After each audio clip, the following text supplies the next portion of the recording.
안녕하십니까. 유동학급 운영자 강쌤입니다. 자, 이번 시간에는 신축이음에 대해서 한번 알아볼 텐데요. 자, 여기 앞에 보시면 제가 신축이음이라고 먼저 적어뒀습니다. 자, 여기에서 신축이라는 게 나오는데 여러분들 일단 신축의 개념을 먼저 잡으셔야 돼요. 그래야지 뒤쪽에 나오는 이음, 요거는 이음새란 뜻이거든. 그래서 신축 이음새라는 걸 이해하기 위해서는 신축이 뭔지부터 알아둬야겠지. 자, 그래서 신축이 뭔지 간단하게 알아보면 우리가 지금 하고 있는 과목은 에너지죠. 에너지 같은 경우는 주된 기관이 보일러입니다. 그러면 보일러를 제작할 때 사용되는 주된 재질이 뭐예요? 스틸이지, 스틸. 그래서 스틸을 사용하는데 요거는 뭐 부르는 사람에 따라서 명칭이 많죠. 강이라고 부르는 사람도 있고 철이라고 부르는 사람도 있고 뭐 쇠라고 부르는 사람도 있습니다. 그래서 뭐 대충 스틸이라고 하면 뭔지 알아들으시면 되는 거예요. 철이야, 철. 그냥 쉽게 얘기하면. 자, 그래서 이 스틸이라는 거는 열을 받게 되면 온도가 상승하죠. 온도가 상승하면 이 녀석이 이렇게 늘어납니다. 늘어나는 성질이 있어요. 열에 의해서. 그리고 반대로 열을 빼앗기면 온도가 감소하죠. 그럼 이게 수축에. 그럼 이게 지속적으로 발생하면 어떻게 돼? 특히나 보일러는 어때요? 켰다 껐다 켰다 껐다 하기 때문에 이게 지속적으로 계속 발생한단 말이야. 늘었다 줄었다 늘었다 줄었다. 요런 거를 바로 신축이라고 하는 겁니다. 그러면 이런 현상이 계속해서 지속적으로 일어나면 어떻게 될까? 자, 이 종이도 보세요. 접었다 폈다 접었다 폈다 하면 마지막에 어떻게 되지? 찢어져 버려요. 그것과 마찬가지로 스틸 역시도 늘어났다 줄었다 늘어났다 줄었다 이런 식으로 신축이 계속해서 지속적으로 발생되면은 깨져버리는 거야. 결국엔 마지막에는. 자, 그래서 스틸이 깨진다. 이 말은 결국 무슨 말이에요? 보일러의 동체가 깨진다. 혹은 배관이 깨어질 수 있다. 장시간 사용하면은 이런 의미가 되는 겁니다. 자, 그렇기 때문에 이 신축에 의한 파손을 방지하기 위해서 어떻게 하는 거야? 요 신축 이음새를 사용을 하게 되는 겁니다.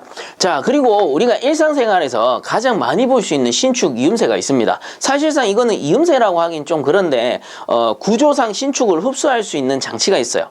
그 대표적인 게 철도입니다. 철도. 그래서 이런 철도가 있다면 뭐 다른 말로는 레일이라고도 하죠. 그리고 기찻길입니다. 쉽게 얘기하면 요런 철도가 있다라고 가정을 합시다. 자, 철도입니다. 철도. 사다리 아니에요. 그냥 머릿속으로 철도다 라고 이해를 해주시면 될 것 같고요. 자, 그래서 이 철도를 한 레일로 쫙 끝까지, 쉽게 말해서 서울에서 부산까지 한 레일로 쫙 연결해 놓으면 어떻게 될까? 이게 계절에 따라서 여름에는 온도가 높고 겨울에는 온도가 낮잖아요. 그럼 신축이 발생한단 말이야. 그래서 신축에 의해서 어느 한 부분이 약해져 있으면 기차가 지나가게 되면 어떻게 돼요? 기차가 뭐 몇 킬로씩 이렇게 안 되죠. 무게가 몇 킬로그램 뭐 이게 아니잖아. 몇 톤씩 하잖아요. 그래서 수백 톤씩 막 하기 때문에 엄청난 하중이 걸리는 거야. 그러면 어느 한 부분 열에 의해서 취약해진 부분이 어떻게 돼요? 엄청난 하중이 지나가기 때문에 잘못하면 깨져버릴 수가 있죠. 깨져버리면 어떻게 돼? 기차 탈선하는 거예요. 자, 이런 위험성이 있기 때문에 이런 철도는 어떻게 설치를 하느냐 하면은 중간중간에 끊어버립니다. 중간중간에 이렇게 끊어버려요. 자, 이런 식으로 끊어버립니다. 그럼 어떻게 돼요? 중간중간에 이런 공간이 생기죠. 이런 식으로 공간이 생기는 겁니다. 자, 이렇게 공간이 생기는 구조로 레일을 깔게 되는 거예요. 그럼 어떻게 돼? 여름에 예를 들어 온도가 올라간다. 그럼 철도가 좀 늘어나겠죠. 이런 식으로 좀 늘어나더라도 어때요? 이 공간에서 흡수를 해주는 거야. 두 개가 맞닿지 않잖아요. 어느 정도 늘어나더라도 공간 안에서 신축을 흡수하는 거예요. 그리고 뭐 온도가 떨어지면 수축하면서 또 거리가 벌어지겠죠. 자, 이런 식으로 구조상 신축을 흡수할 수 있는 그 장치가 이 대표적인 게 철도입니다. 자, 그렇다면 이제 보일러에 사용되는 이런 신축 이음은 어떤 것들이 있는지 한번 알아보자고요. 자, 이제 교재로 돌아가서 4. 신축이음 옆에 한번 읽어보면 신축이음은 노통, 관 등의 열응력에 의한 신축 팽창을 흡수하기 위하여 설치한다. 그래서 열에 의한 응력이에요. 자, 예를 들어 제가 종이를 접었다 폈다 하면 어떻게 돼요? 제가 손으로 응력을 가하는 거죠. 이 응력에 의해서 마지막에 찢어져 버리는 거야.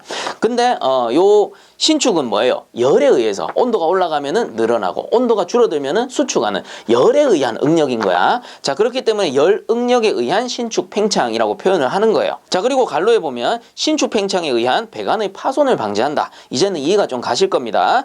자, 이제 그 밑에 보시면 슬리브 이음, 다른 말로는 미끄럼식이라고 하고요. 본체 내부에 유동할 수 있는 슬리브를 설치, 변화에 따라 생기는 관의 신축을 슬리브의 미끄럼, 뭐 영어로는 슬라이딩이라고 돼 있죠. 미끄럼에 의해 흡수하는 형식으로 단식과 복식이 있다라고 돼 있네요. 자, 그래서 첫 번째 슬리브 이음입니다. 자, 그래서 이 슬리브 이음이란 건 뭐냐면은 슬리브라는 장치가 있어요. 이렇게 생겨가지고 양단에 배관이 이렇게 연결이 됩니다. 이런 식으로 배관이 연결이 돼요. 자, 그리고 슬리브라는 요 장치 안에 슬리브라는 장치라고 하니까 좀 그런데 슬리브라는 이음새예요. 그래서 슬리브라는 이음새 안에는 요런 미끄럼판이 존재해요. 내부에 요런 미끄럼판이 존재해. 요런 식으로. 자, 그래서 요 양단의 배관의 온도가 올라가면 열을 받는 거죠. 여름열을 받는 거야. 열을 받게 되면 얘들이 늘어난단 말이야. 그럼 늘어나면 어떻게 되느냐? 늘어나면은 이게 늘어나면서 안쪽으로 이렇게 들어와요. 이런 식으로 배관이 안쪽으로 이렇게 쭉 들어와. 자, 이 들어온단 말은 뭐예요? 미끄러져 들어오는 거야. 미끄러져 들어오니까 요거를 뭐 영어로는 슬라이딩이라고도 하는 건데, 자, 이런 식으로 내부의 공간, 이 안쪽에 요 공간 있죠, 공간. 공간에 의해서 이렇게 신축을 흡수하는 거예요. 그래서 열을 받으면 내부로 이렇게 미끄러져 들어오면서 신축을 흡수했다가 온도가 낮아지면 다시 원래 위치로 돌아가는 요런 형식의 이음새를 슬리브 이음이라고 하는 겁니다. 자, 그리고 마지막 단에 단식과 복식이 있다라고 돼 있는데 슬리브 이음의 단식 같은 경우는 단식 요거는 요렇게 생겼어요. 이음새가 요런 식으로 생겨가지고 이쪽의 배관의 경우는 자, 요쪽 배관은 고정입니다. 고정. 움직이지 않아요. 얘는 고정돼서 움직이지 않아. 그리고 이 반대쪽 배관이 여기 위에 있는 미끄럼판에 의해서 여기 위아래 미끄럼판에 의해서 요 오른쪽 배관이 신축을 하는 거예요. 열을 받으면 늘어났다 줄었다 늘어났다 줄었다 하면서. 자, 그래서 단식이란 게 뭐야? 인마 혼자 움직인다고. 혼자 움직이기 때문에 단식이라고 하는 거예요. 그럼 복식은 뭘까? 우리 스포츠에서도 복식이 있잖아요. 뭐 혼합복식, 남녀 혼합복식, 뭐 남자 개인 복식 뭐 이런 식으로 나오는데 복식은 뭐겠어요? 이렇게 있으면은 양단의 배관이 미끄럼판이 이렇게 가운데 있으면 서로 둘 다 움직이는 거, 둘 다. 자, 그래서 복식이라고 부르는 거예요. 그래서 요 그림이 복식 그림이다라고 보시면 되겠죠. 그래서 슬리브 이음이라는 거는 요런 슬리브라는 이음새 안에서 내부 공간에 의해 요렇게 신축을 흡수하는 장치다라고 보시면 됩니다. 자, 그리고 이제 밑에 보시면 벨로우즈 이음 해가지고 갈로에 보시면 주름통식, 팽네스식이라고 적혀 있는데, 자, 요 벨로우즈 이음입니다. 벨로우즈 이음이라고 부르고요. 뭐 다른 말로는 주름통식. 통이라고 적어서 이상한데 뭐 관이라고도 해요. 주름관식 이렇게도 불러요. 그리고 영어로는 팽리스 이음. 팽레스 이음. 팽레스, 뭐 팽리스, 뭐 교재에 따라서는 조금씩 다르게 나올 수 있는데 영어 발음이니까 그렇게 알아두시면 됩니다. 그래서 벨로우즈 이음을 다른 말로 뭐 팽리스 이음 이렇게 부르기도 하는구나 알아두시면 되고, 일단 한번 읽어보면 온도에 따라 일어나는 관의 신축 이음새를 벨로우즈의 변형에 의해 흡수시키는 형식으로 증기관에 널리 사용되며 응력 흡수가 아주 용이한 이음 방식이다. 다른 말로는 팽리스 이음이라고도 한다라고 돼 있죠. 자, 그래서 벨로우즈라고 하면은 그냥 여러분들 벨로우즈라고 하면은 주름을 생각하시면 돼요. 그래서 벨로우즈라고 하면은 주름통 혹은 뭐 주름관 이렇게 생각하시면 되는데, 배관이 그냥 이렇게 연결돼 있으면 어떻게 돼? 이 신축이 발생하잖아요. 신축이 발생하고 그 응력에 의해서 마지막에 깨어진단 말이야. 그렇기 때문에 그냥 평평하게 배관을 까는 게 아니고 여기에 가운데다 주름을 촥 연결해 버리는 거야. 주름을 이렇게 잡아버리는 거예요. 그럼 어떻게 돼요? 열을 받으면은 늘어났다 줄었다 늘어났다 줄었다 하는 걸 어디서? 요 주름에서 흡수를 해주는 겁니다. 그래서 관 자체가 주름인 것도 있고 별도로 이렇게 해가지고 이음새로 만든 게 있어요. 자, 요런 이음새를 벨로우즈 이음새다 라고 부르는 겁니다. 그래서 요게 이제 주름통이겠지, 주름통. 그래서 내부에 주름을 만들어 놓은 통이에요. 그래서 요 주름통을 관 사이에 연결해 놓으면은 벨로우즈 이음이다 라고 보시면 됩니다. 그래서 이거랑 비슷한 거 뭐 있었어요? 앞에서 우리 그 노통 보일러 할 때 평형 노통과 파형 노통이 있었잖아. 그래서 파형 노통하고 원리가 같아요. 원리가 같아. 그렇다고 해서 이게 파형노통 아니죠. 관 사이에 설치하는 거기 때문에 벨로우즈 이음, 관의 신축을 흡수해주는 장치입니다. 자, 이렇게 이해를 해주시면 될 것 같아요. 자, 이제 그 밑에 보시면 스위블 이음이라고 돼 있죠. 자, 읽어보면 온수 또는 저압증기 난방의 주관과 지관, 갈로에 보시면 방열기라고 돼 있는데 여기서 말하는 지관이 방열기 이니간을 얘기하는 거예요. 그래서 방열기 이니간이 거꾸로 얘기하면 뭐야? 주관에서 분배되어 오는 지관이란 말이에요. 자, 그렇기 때문에 주관과 지관, 배관법 중 하나로 2개 이상의 엘보를 사용해서 나사의 회전에 의해 신축을 흡수하는 장치이다. 신축이 클 경우에는 나사 부위 헐거움으로 인한 누설의 우려가 있으므로 사용할 수 없다라고 돼 있죠. 자, 이런 이음 방식을 스위블 이음이라고 하는데요. 이 스위블 이음이라는 거는 이런 거예요. 배관이 이렇게 꺾여 있다라고 하면은 요거를 엘보로 이런 식으로 연결해 놓은 형태야. 자, 그래서 엄밀히 얘기하면 엘보를 여러 개 설치해서 배관을 이런 식으로 꺾어 놓은, 굽혀 놓은 형태다라고 보면 되겠죠. 자, 그러면 스위블 이음 자체적으로 중간에 공간이 있기 때문에 신축을 흡수하기도 하는데 정확한 원리는 뭐냐면은 공간에 의한 신축 흡수보다도 자, 요런 배관이 있다라고 하면 엘보가 이렇게 2개가 설치되어 있겠죠. 자, 그래서 요 가운데 배관만 한번 보자고요. 요 가운데 배관 같은 경우 이렇게 있으면 열을 받으면은 늘어나겠죠. 늘어나게 되면은 살짝 이렇게 조여지는 거야. 왜냐하면 엘보 안에 나사이음으로 되어 있기 때문에 안쪽에 나사부에서 배관이 늘어나면 신축을 이렇게 돌아가면서 흡수해 주는 거예요. 그래서 늘어나게 되면은 조여지고, 그리고 반대로 수축하게 되면 풀리고, 요런 현상을 어떻게 반복하면서 신축을 흡수하게 되는 겁니다.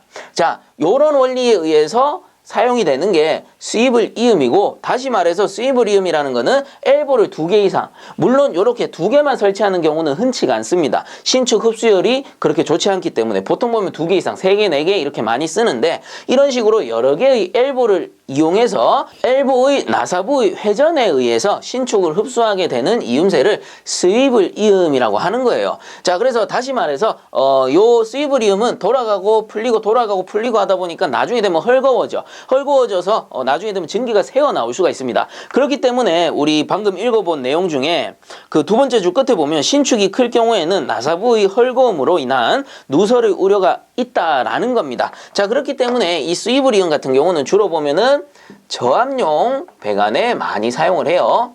자, 그래서 스위블 이음은 저압용이고, 그리고 주로 보면 라디에이터의 인입 배관에 많이 쓴다. 방열기의 인입 배관에 많이 쓴다. 요렇게만 기억을 해주시면 됩니다.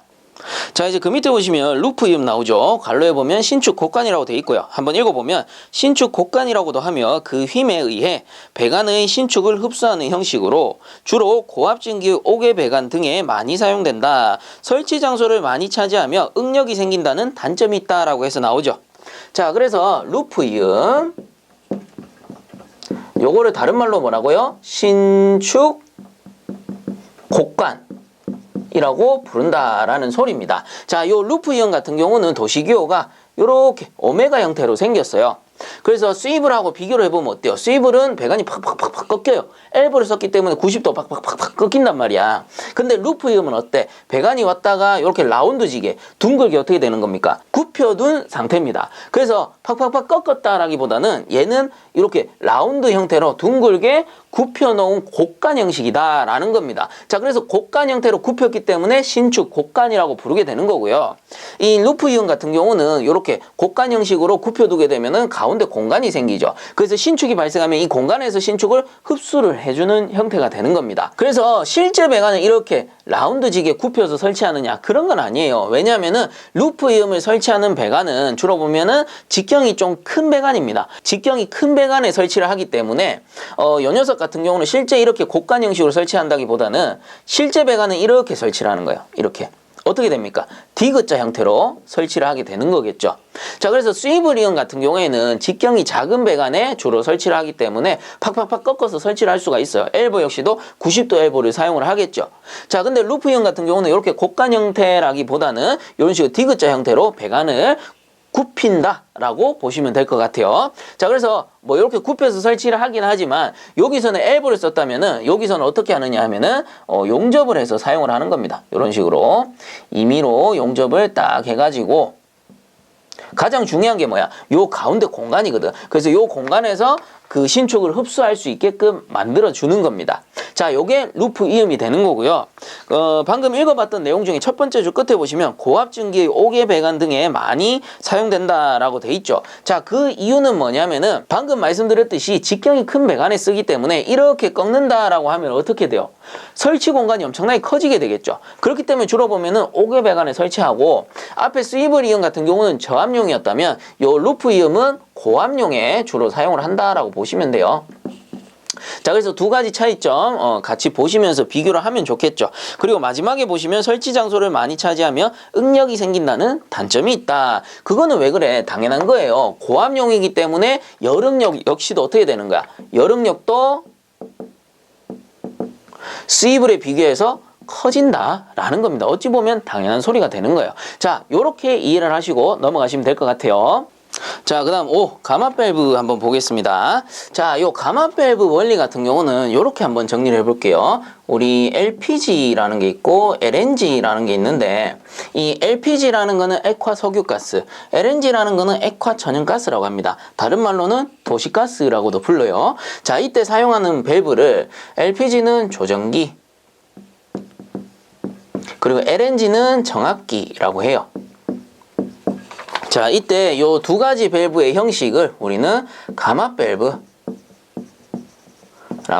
부릅니다.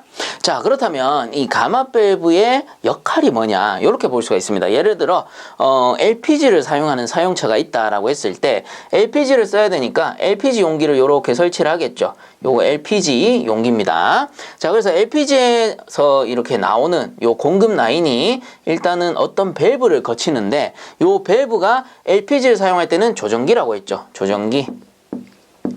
자, 그래서 LPG에서 조정기까지 가는 요 라인을 1차측 라인이라고 해요. 그래서 1차측. 자, 그리고 요 조정기를 거쳐서 이제 나오는 그 라인이 이쪽에 사용처로 갑니다. 사용처. 자, 그래서 요렇게 나와서 사용처로 가겠죠. 그럼 이 두 번째 라인 뭐겠어요? 당연히 2차측이라고 하겠죠. 자, 그러면 사용처는 뭐냐? 우리 가정에서 가장 많이 쓰는 걸로 예를 들어보면 가스레인지가 있겠죠. 그래서 가스레인지 그 LPG 쓸 수도 있고 LNG 쓸 수도 있는데, 어쨌든 이 설명에서는 LPG로 하겠습니다. 자, 그래서 최초에 LPG를 설치했을 때 새로 들어온 거예요. 새로 갈았어요. 그러면 압력이 높겠죠. 왜? 완충돼 있을 테니까. 그래서 예를 들어 가지고 LPG 압력이 우리가 비교하기 좋게 10kg/제곱센치짜리 완충된 상태로 들어왔다라고 칩시다. 자, 그러면 이 상태에서 조정기 없이 바로 사용처로 보내버리면 어떻게 될까요? 가스레인지 제대로 사용 못합니다. 압력이 너무 높아서. 잘못하면은 가스레인지에 연결된 2차측 호스가 터져버리는 수가 있어요. 자, 그렇기 때문에 이 고압 상태로 이렇게 바로 보내는 게 아니고요. 조정기에서 어떻게 하는 거야? 사용처 압력에 알맞게 바꿔주는 거야. 그래서 예를 들어 가지고 제가 사용하는 가스레인지의 사용 압력이 1kg/제곱센치다 라고 했을 때, 요 조정기에서 10kg짜리 압력이 들어오면 조정기 밸브가 이 압력을 줄이기 위해서 잠궈버려요. 확 잠궈가지고 2차측 압력이 1kg/제곱센치로 바뀌게 해줍니다. 자, 그래서 1kg로 만들어가지고 사용처 압력에 알맞게 공급을 하는 거예요. 자, 이게 바로 가마 밸브의 역할입니다. 어떻게 했어요? 10kg짜리 압력을 확 잠궈서 감압시킨 거지, 사용처 압력에 알맞게. 자, 여기서 포인트가 다 나온 거예요. 즉 가마 밸브라는 녀석은 2차측, 즉 사용처의 압력에 알맞게 1차측 압력을 조정한다. 다른 말로 감압시킨다. 이렇게 보시면 되는 겁니다. 자, 그리고 두 번째 중요한 역할이 뭐냐면은 요 LPG를 처음에는 10kg짜리 요 LPG를 설치를 했는데 완충해서 사용을 하다 보면 어떻게 돼? 압력이 떨어질 거 아니야. 이게 점점점 양이 줄 테니까. 그럼 압력이 9kg, 8kg, 7kg 막 이렇게 떨어진단 말이에요. 자, 그러면 2차측 압력도 마찬가지로 바뀔까? 바뀌지 않습니다. 왜 그러냐? 처음 10kg일 때는 10kg만큼 이렇게 확 잠궈가지고 1kg로 바꿨다가, 그 다음 9kg 같은 경우는 1차측 압력이 낮아졌으니까 약간 더 열어요. 그럼 마찬가지 1kg로 공급이 되겠죠. 그리고 8kg, 7kg일 때도 어때? 저기 압력에 맞춰서 서서히 이렇게 열어주는 거야. 열어줌으로써 2차측 압력이 변하지 않게끔 해주는 겁니다. 왜 그래요? 그래야지만 사용처, 우리 가스레인지에서는 알맞은 불꽃이 형성되는 거야. 갑자기 압력이 높아졌다, 낮아졌다 하면 어떻게 돼? 불이 세졌다, 낮아졌다, 세졌다, 낮아졌다. 이럴 거 아닙니까? 근데 실제로 우리 가정에서 가스레인지 사용해보면 어때요? 일정하게 불이 나오죠. 그게 어때? 조정기에서 맞춰준다는 소리예요. 혹은 우리 도시가스 쓸 경우에는 정압기에서 그 압력을 맞춰준다라는 겁니다. 자, 그래서 가마 밸브 역할이 뭐예요? 1차 측 고압의 압력을 2차 측 사용처의 압력에 알맞게 감압시켜 주는 거. 요게 첫 번째고, 그 다음 두 번째가 뭘까? 1차 측 압력의 변동에 관계없이 2차 측 압력을 일정하게 유지시켜 주는 역할이 있는 거예요. 자, 그래서 감압 밸브 교재 한번 읽어보면, 고압 배관과 저압 배관의 사이에 감압 밸브를 설치하여 고압 증기를 사용처에 알맞게 저압 증기로 만들어 사용한다. 자, 그래서 이 내용을 보일러에 접목시키면 어떻게 돼? 요 LPG 용기가 보일러가 되겠죠, 보일러. 그래서 보일러에서 발생된 고압 증기 압력이 1차 압력이 되는 거예요. 그래서 고압 증기 압력을 2차 측 사용처가 뭐가 되겠어요? 이게 가스레인지가 아니고 우리가 보일러라고 했을 때는 방열기가 되겠죠. 방열기의 사용 압력에 알맞게 바꿔서 보내주는 역할을 하게 되는 겁니다. 뭐가? 감압 밸브가. 자, 이렇게 이해하시면 돼요. 우리 앞에서 잠깐 언급하기도 했었습니다.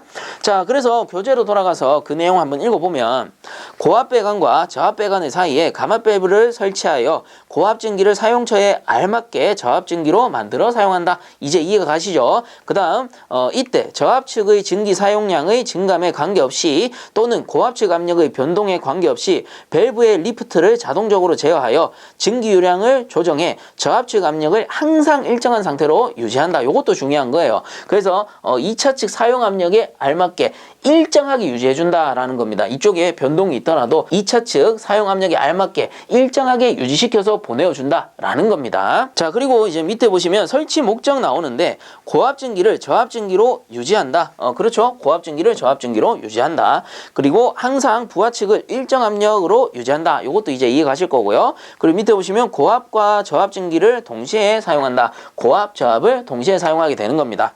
자, 그리고 밑에 보시면 작동 방법에 의한 분류라고 해서 벨로즈형, 다이어프램형, 피스톤형이 있다. 뭐 참고적으로 알아두시고요. 그 밑에 보시면 구조에 의한 분류에서 스프링식과 추식이 있다. 스프링식은 스프링의 장력을 조정하는 거고요. 추식은 추의 무게에 의해서 조정을 하게 됩니다. 추를 뭐 1개 넣을 수도 있고 2개 넣을 수도 있고 3개 넣을 수도 있고, 그렇게 해서 추에 의해서 압력 제어를 하는 거예요. 자, 그리고 여기 보시면 그림 하나 나오죠. 요 그림 같은 경우에는 감압 밸브인데, 여기 보시면 다이어프램이 설치되어 있어요. 그래서 다이어프램식 감압 밸브다, 이렇게 보시면 됩니다. 자, 그래서 요 그림 가지고 마지막으로 작동 원리 한 번만 더 설명드리고 마무리하도록 할게요. 자, 우리가 앞에서 했던 내용 그대로 가지고 옵니다. LPG를 사용할 거고요. 압력은 10kg짜리입니다. 1차 측이. 그리고 2차 측은 사용 압력이 1kg가 돼야 되는 거예요. 자, 그렇다면 최초에 이쪽이 1차 측입니다. 입구가 1차 측이 되겠죠. 1차 측이라고 했을 때 입구 압력이 10kg/제곱센치로 들어오는 거예요. 자, 그러면 이 압력이 1차 측 고압이 이렇게 위쪽으로 올라가면서 요 다이어프램, 여기 있는 게 다이어프램이거든요. 요 다이어프램에 영향을 줍니다. 자, 이때 다이어프램이라는 거는 우리 횡격막 생각하시면 돼요. 그래서 숨 들어 마시면 늘어났다가 후 뱉으면 수축하죠. 마찬가지로 이거는 압력에 의해서 동작하는데, 압력이 늘어나게 되면 얘는 늘어나요. 어디로 늘어나느냐? 얘가 이렇게 위쪽으로 팽창을 하게 됩니다. 이런 식으로 팽창을 해버려요. 그럼 어떻게 돼? 밑에 있던 요 밸브가 위쪽으로 쭉 당겨 올라가겠죠. 이렇게 당겨 올라가면서 이 부분을 막아버리는 거예요. 자, 그래서 쉽게 말하면 밸브를 잠그는 거지. 잠금으로써 10kg 압력을 어떻게 하는 거야? 1kg/제곱센치로 낮춰버리는 거예요. 감압시켜버리는 거야. 자, 이때 요 1kg/제곱센치라는 압력을 설정하는 곳이 있습니다. 어딜까? 바로 조정나사라는 곳이에요. 이 조정나사 위에 볼록하게 튀어나와 있는데 요거를 돌려가지고 조정을 하는 겁니다. 이때 조정나사를 최초에 1kg/제곱센치로 설정을 딱 해놓으면요, 쉽게 말하면 스프링의 장력을 조정하는 겁니다. 이 조정나사로 뭐야? 이 스프링이랑 연결돼 있잖아. 그 스프링의 장력을 1kg/제곱센치로 이제 나갈 수 있게, 출구 쪽으로 토출될 수 있게끔 압력을 조정해 주는 겁니다. 그럼 스프링의 장력에 의해서 요 10kg짜리 압력이 다이어프램을 끝까지 밀면 안 되겠죠. 끝까지 밀면 다이어프램 터지잖아. 그래서 스프링으로 이 장력으로 버텨주는 거예요. 1kg 압력까지 하고 네가 멈춰 있어라, 다이어프램이. 자, 이런 식으로 설정을 해주는 겁니다. 그리고 요게 이제 감압되면 만약에 사용을 하다 보니 LPG를 많이 쓴 거죠. 그러니까 요게 압력이 낮아질 거 아닙니까? 5kg로 낮아졌다. 그럼 요 10kg만큼 팽창했던 게 다시 5kg만큼 이제 반만 이렇게 팽창해. 이런 식으로 반만 팽창하는 거죠. 그래, 마찬가지로 이제 반대로 얘기하면 수축하는 거야. 다시 수축해서 이렇게 스프링이 연결돼 있고 밸브는 아래쪽으로 다시 이렇게 열리게 되는 겁니다. 그래서 5kg니까 조금 더 열어가지고 1kg로 맞춰줘야 되는 거죠. 10kg보다는 조금 더 열어주는 겁니다. 이런 식으로 이제 동작하게 되는 겁니다. 한 번만 딱 이해하시면 어려울 게 없어요. 앞에서도 가마 밸브 나왔고 뭐 뒤쪽에 우리 문제 풀다 보면 한 번씩 나올 수도 있겠지만 요 원리만 딱 기억하시면은 뭐 가마 밸브 끝입니다. 사실상 문제에서 나오는 내용은 1차측 압력에 관계없이 2차측 압력을 맞춰준다 혹은 뭐 감압시켜준다 이게 다예요. 그 이상 또 나오지도 않습니다. 자, 이렇게 해서 이번 시간 마무리하도록 하고요. 본 영상이 도움되셨다면 구독과 좋아요 한 번씩 부탁드리겠습니다. 자, 수고들 많이 하셨습니다.